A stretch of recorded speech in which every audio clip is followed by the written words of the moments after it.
Eu anunciei antes do intervalo que a gente ia falar sobre sexo. Já tinha ouvinte aqui dizendo: Tiago, você vai falar sobre sexo no rádio?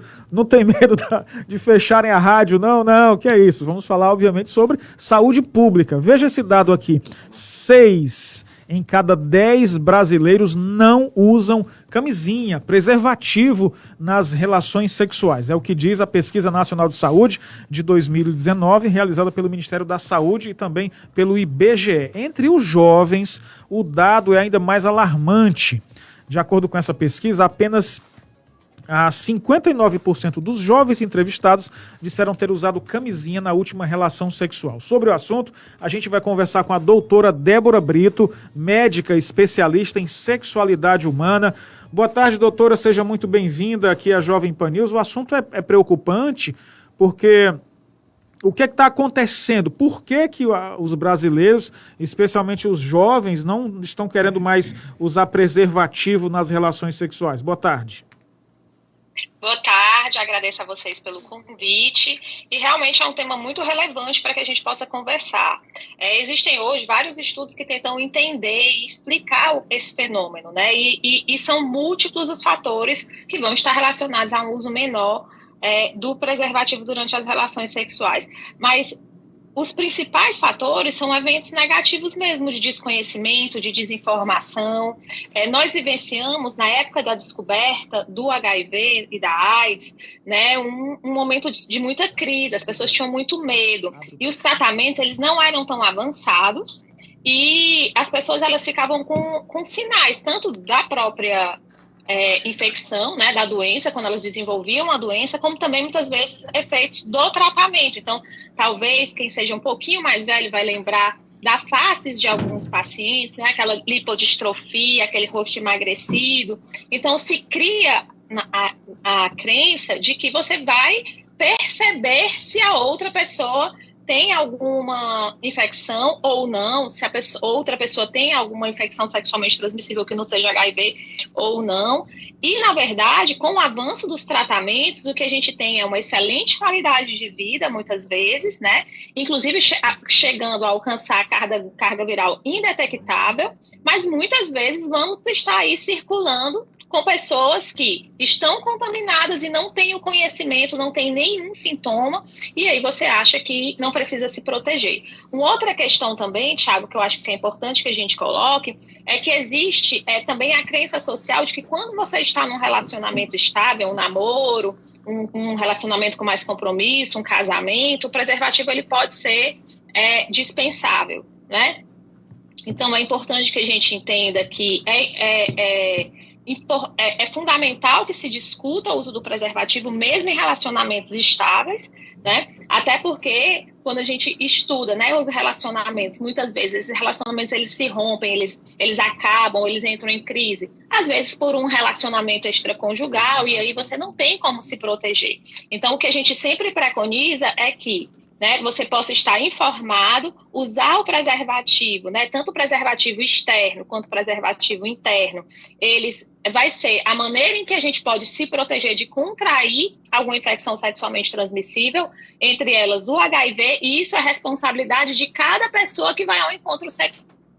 Pode delegar para outra pessoa, porque a gente tem um vínculo amoroso, afetivo, né, que a pessoa cuide dessa parte, né, então cabe, né, a homens e mulheres, né, a compreensão de que é responsabilidade de cada um o uso do preservativo. Então, eu acho que existe muito desconhecimento, existe muita desinformação, os estudos vão mostrar também vão mostrar um pouco pra gente isso, e meio que esse pensamento de que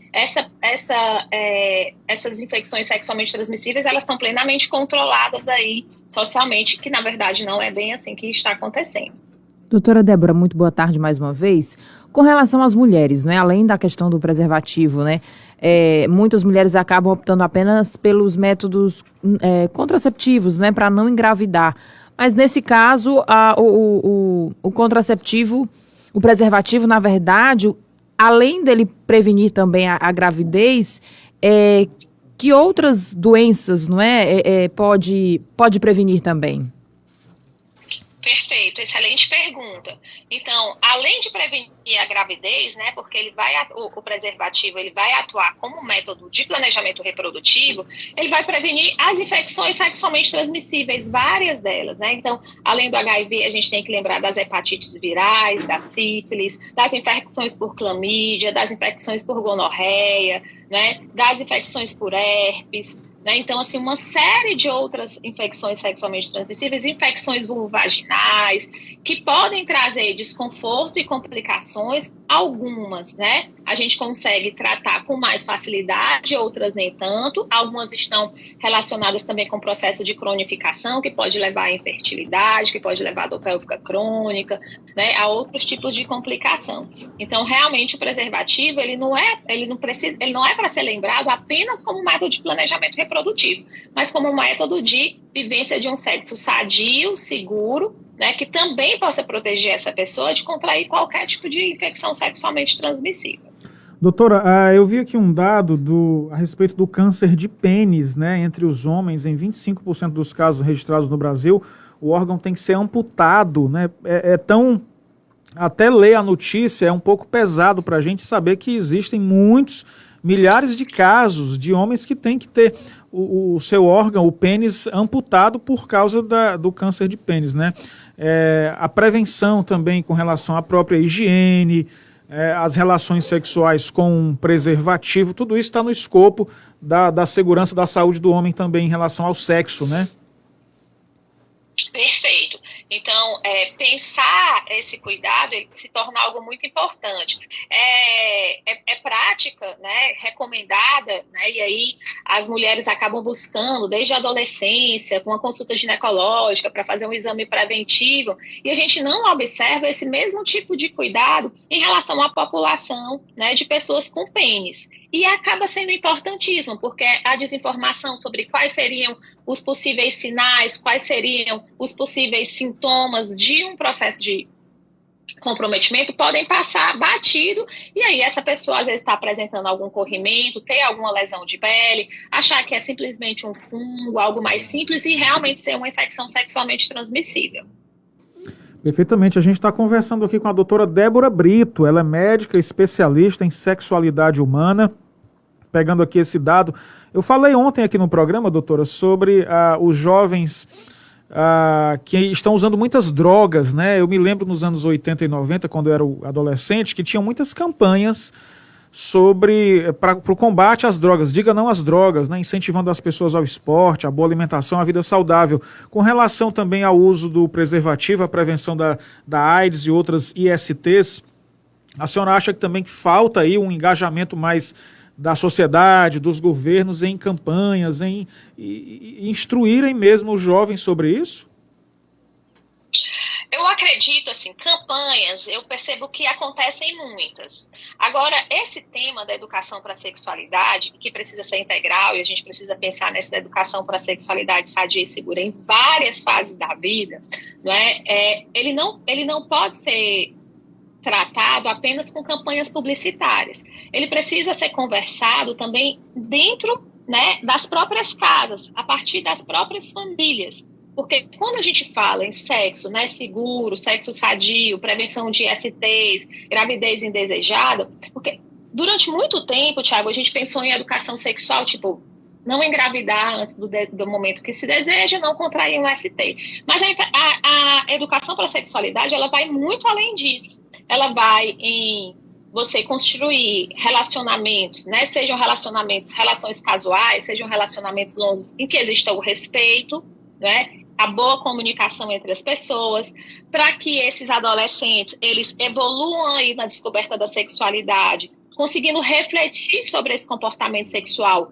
Quando eles vão viver o sexo, com quem eles vão viver o sexo, por que eles vão viver o sexo, né? Quais as expectativas que cada um tem em relação ao sexo, né? O que fazer quando algo foge ao controle, o que fazer quando eu vivendo um relacionamento, eu como adolescente, vivendo um relacionamento, sofro uma situação de maus tratos, ou sou coagida a vivenciar uma relação sexual contra a minha vontade. O que fazer quando, vivendo uma relação consentida, dentro de um relacionamento afetivo, amoroso, um preservativo rompe, ou eu esqueci de usar contraceptivo, né? Então, a educação para a sexualidade, ela precisa ser muito mais ampla. Ela precisa ir além da prevenção das ISTs, né?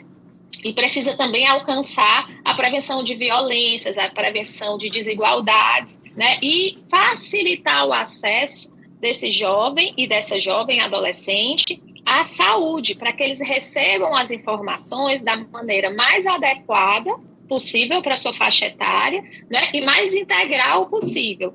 Então, a gente percebe que as campanhas, elas acontecem, mas existem estudos que mostram para a gente que apenas as campanhas publicitárias, né, do Ministério da Saúde, da Secretaria de Saúde, seja municipal, seja estadual, elas não são suficientes para educar em relação ao uso adequado dos preservativos. Perfeitamente. Doutora Débora, só para a gente finalizar aqui rapidinho, qual é o alerta agora para os foliões nesse período de carnaval, que a gente sabe que é um período em que a galera realmente aí se solta na folia. Qual é o alerta para os próximos dias aí? Pronto. Ótimo. Então, o alerta inicial, gente, depois de 2 anos sem poder curtir esse carnavalzão, assim, que nós somos, né, os reis da festa, aproveitem, curtam, divirtam-se, mas cuidem-se, tanto de si, quanto também cuidem uns dos outros.